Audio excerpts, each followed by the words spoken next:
শুধু ইরান নয়, বরং গোটা মুসলিম বিশ্বের শেষ ভরসাস্থল হিসেবে বিবেচনা করা হতো আয়াতুল্লাহ আলী খামেনিকে। মৃত্যু পরোয়ানা মাথায় নিয়েই মার্কিন ও ইসরায়েলি আধিপত্যবাদের বিরুদ্ধে আজীবন লড়াই করে গেছেন। গাজায় যখন উন্মত্ত গণহত্যায় মেতেছিল ইসরায়েল, তখন অন্য সব আরব নেতাদের মতো হাত গুটিয়ে বসে থাকেননি, দাঁড়িয়েছেন নির্যাতিত ফিলিস্তিনিদের পাশে। প্রশ্ন উঠছে, এমন নেতার মৃত্যুতে মধ্যপ্রাচ্যের পরিস্থিতিতে কি পরিবর্তন আসতে যাচ্ছে? মধ্যপ্রাচ্যে ইরানের মূল চালিকা শক্তি ধরা হতো প্রতিরোধের অক্ষশক্তিকে, যার অংশ ছিল তেহরান সমর্থিত হামাস, হুতি ও হিজবুল্লাহ। কিন্তু ইসরায়েলের আগ্রাসন ও হত্যাযজ্ঞে গাজায় প্রায় নিশ্চিহ্ন হওয়ার উপক্রম ফিলিস্তিনি মুক্তিগামী সংগঠন হামাসের।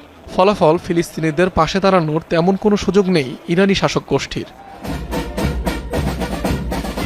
আবার ইসরায়েলি হামলায় লেবাননে এক প্রকারের কোণঠাসা ইরান সমর্থিত আরেক মিলিশিয়া হিজবুল্লাহ। এদিকে সিরিয়ায় মিত্র বাশার আল আসাদের পতনের পর বন্ধ হয়ে গেছে ইরান থেকে লেবাননে অস্ত্র সরবরাহের রুট।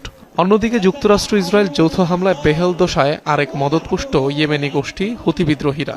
ফলে ইসরায়েলের জন্য নিরাপত্তা হুমকি কমেছে অনেকাংশে। বর্তমানে ইসলামী শাসন ব্যবস্থা এতটাই দুর্বল যে মধ্যপ্রাচ্যে আমেরিকান স্বার্থ এবং সম্পদের জন্য তার হুমকি নয়, এমনকি ইসরায়েলের জাতীয় নিরাপত্তার জন্যও নয়। এমন অবস্থায় মধ্যপ্রাচ্যের চিরাচরিত কাঠামোয় আসতে যাচ্ছে বড়সড় পরিবর্তন। ইরানের নতুন শাসন ব্যবস্থা আর আগের মতো বলিষ্ঠ হবে কিনা তা নিয়েও রয়েছে যথেষ্ট সন্দেহ।